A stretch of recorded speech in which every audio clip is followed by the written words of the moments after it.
This is great. The leader of the Black Lives Matter Global Network Foundation just wrote a letter addressed to President-elect Joe Biden and Vice President-elect Kamala Harris, requesting a meeting to discuss the organization's expectations and priorities.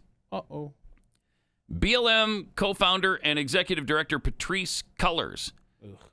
She is the one who said... we are trained Marxists. Excuse me? We are trained Marxists. You are what? We are trained Marxists. Trained Marxists. Okay, so these trained Marxists are now, quote, relieved that the Trump era in government is coming to a close.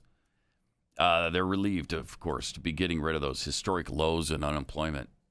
They're relieved that record high home ownership by blacks, the lowest ever poverty rate. What a relief to have those out of the way, and we can get back to the Democrats screwing us over time after time after time.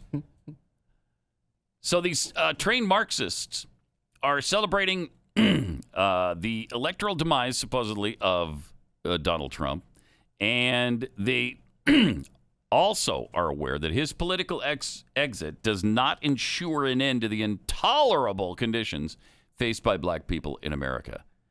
The letter was dated Saturday, November 7th, the day the media outlets projected the winner in this thing. They say, without resounding support of black people, we would be saddled with a very different electoral outcome. In short, black people won this election. Alongside black-led organizations around the nation, Black Lives Matter invested heavily in this election. Huh, really? I thought it was a peace movement. I thought it was a movement of racial equality. You're saying that you fought hard in a partisan way for the Democrats? Vote and organize became our motto, and our electoral justice efforts reached more than 60 million voters. We want something for our vote. Well, can you repeat that, please? Yeah, we want something for our vote. It's Black Lives Matter saying that. Yeah. We want to be heard. We want our agenda prioritized. We issue these expectations not just because black people are the most consistent and reliable voters for Democrats, but also because black people are truly living in crisis in a nation that was built on our subjugation. Up until this point, the United States has refused to directly reckon with the way it devalues black people and devastates our lives.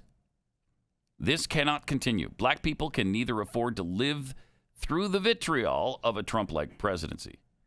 What did Donald Trump do to you? What did you say? Except make your life better! What did you say at the beginning of this segment about all of the good things happening for blacks in Trump's America? Yeah, their lowest unemployment rate of all time. Okay. Lowest unemployment. Highest home ownership for blacks of all time. All right, sure, but... Lowest poverty rate for blacks of all time. I mean...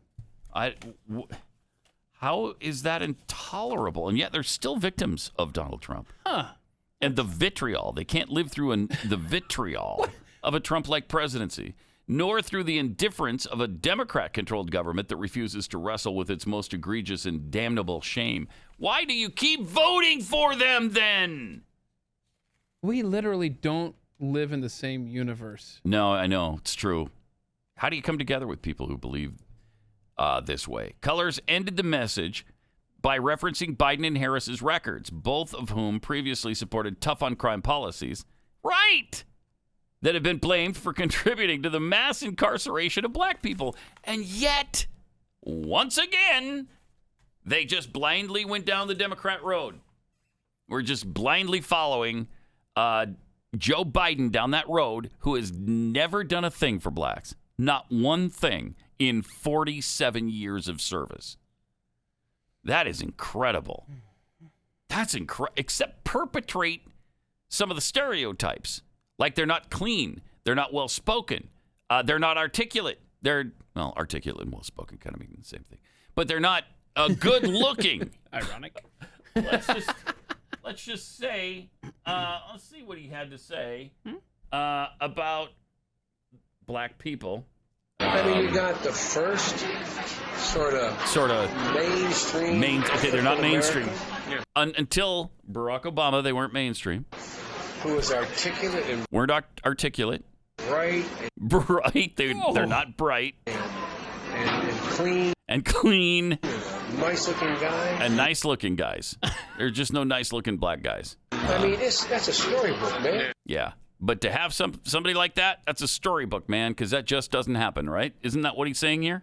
That's what he's saying here. I mean, this is the guy who said that they all think alike. And by the way, what you all know, but most people don't know, unlike the African American community, with notable exceptions, the Latino community is an incredibly diverse community with incredibly different attitudes about different things. Really? Huh. Okay. That's weird. I mean, you got a couple there. That's now you're done. Just a couple. Right? I mean, you know. Poor kids are just as bright and just as talented as white kids. Oh. Wealthy kids, black kids, Asian kids. No, I really mean it, but think how we think about it. He means it.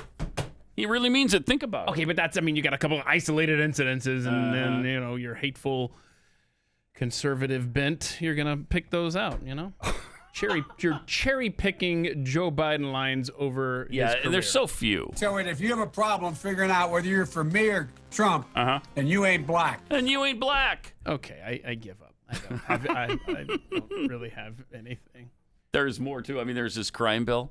The Predators thing. Oh, and his kids growing up in a racial jungle. Right. Yep. They must be taken off the street. He's talking about blacks here. That's number one. There's a consensus on that.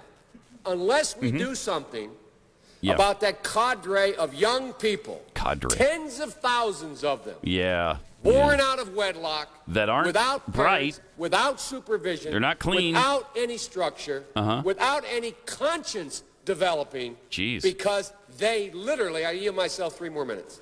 Okay. Good for because us. they literally have not been socialized. They literally have not had an opportunity. He's saying literally. We should focus on them now.